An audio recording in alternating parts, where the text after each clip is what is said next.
Un amico anni fa mi ha fatto dono di una tavola Ouija personalizzata. Ma c'è una cosa strana. La mia tavola deve essere difettosa perché quando la uso e la planchette comincia a muoversi, tra tutti gli spiriti defunti che mi contattano non c'è traccia di principi, grandi eroi o personaggi illustri.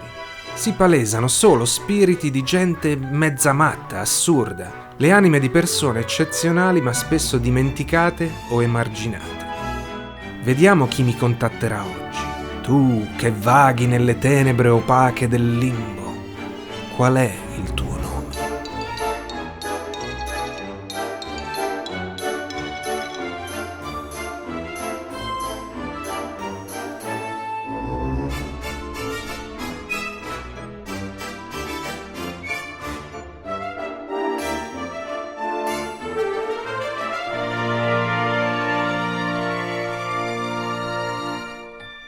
Un articolo del Petit Journal del 1 maggio 1894 descriveva un artista più o meno lirico le cui melodie, canzoni senza parole, non vengono esattamente dal cuore. Per rendergli giustizia dobbiamo dire che egli è il pioniere di qualcosa di interamente originale, mentre libera dal profondo dei suoi calzoni quei gorgheggi che altri, gli occhi rivolti al cielo, proiettano verso il soffitto.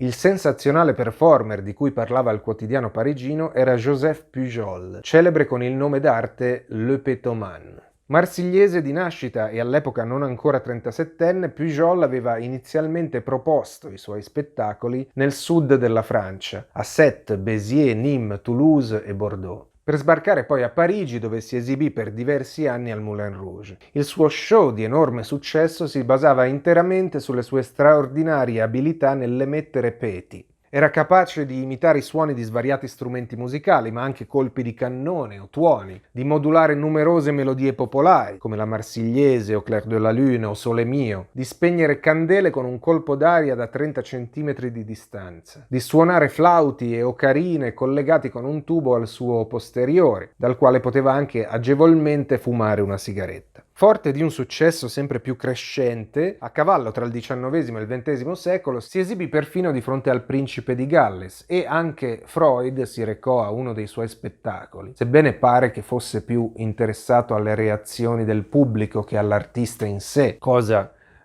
strana visto che Pujol non sembrava mai aver superato la cosiddetta fase anale. Secondo la sua stessa testimonianza, Joseph Pujol aveva scoperto questa sua peculiare dote praticamente per caso a 13 anni durante una nuotata nel caldo mare della sua costa azzurra. Avvertito di colpo un freddo penetrante all'intestino, era tornato di corsa in spiaggia e all'interno di una cabina aveva scoperto che il suo ano aveva per qualche motivo incamerato una buona quantità di acqua marina. Poi sperimentando negli anni Pujol si era specializzato ad aspirare anche l'aria.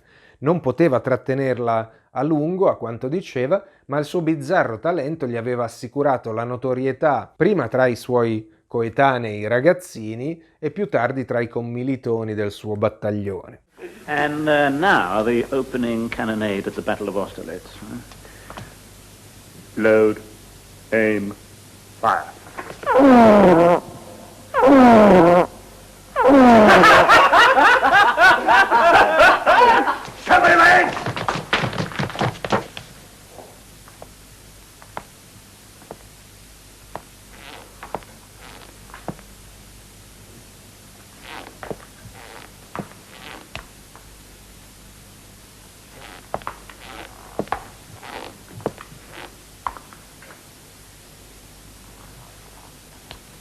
Sergeant Major, get those boots oiled. Sir? Carry on. Very funny, Pujol. Una volta assurto agli onori del palcoscenico, famoso e celebrato, Pujol venne anche esaminato da diversi medici, interessati a studiare l'anatomia e la fisiologia. Ora, gli articoli di medicina sono un tipo di letteratura che personalmente adoro leggere, ma pochi sono così gustosi come l'articolo pubblicato nel 1892 dal dottor Marcel Baudouin sulla Semaine Médicale con questo titolo meraviglioso: Un caso straordinario di aspirazione rettale e di ano musicale. In caso mastichiate il francese vi inserisco il link in descrizione. Nell'articolo si scopre fra l'altro che una delle abilità mai proposta in scena nei suoi spettacoli per motivi di decenza era sedersi su una bacinella d'acqua, aspirarla e spruzzarla con un forte getto fino a 5 metri di distanza. La fine della carriera di Pujol coincise con l'inizio della Prima Guerra Mondiale. Resosi conto della inaudita disumanità del conflitto, Pujol decise che la sua arte ridicola e un po' vergognosa non aveva più motivo di esistere in un momento talmente crudele e si ritirò per sempre dalle scene a fare il panettiere come suo padre prima di lui, fino alla morte nel 1945. Per molto tempo la sua figura venne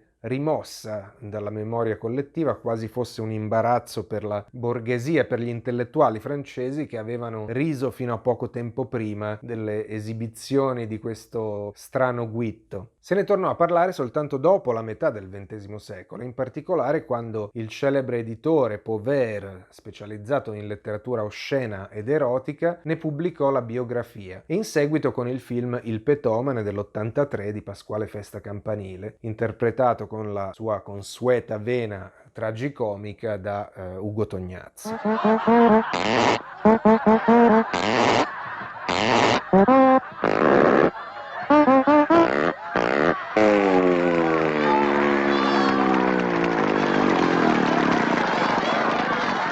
L'unico in tempi recenti a tentare di replicare gli exploit di Pujol è l'inglese Paul Oldfield, conosciuto come Mr. Methane, che oltre ad apparire al Britain's Got Talent ha inciso un album e lanciato un'app per dispositivi Android. Se cercate qualche suo video su YouTube noterete come purtroppo i tempi siano cambiati. Della distinta signorilità di Pujol non c'è più traccia. E in effetti Pujol, con i suoi modi raffinati in contrasto con i rumori intestinali boccacceschi, ricordava in un certo senso che dietro ogni gentiluomo c'è anche un uomo, per così dire, fisiologico.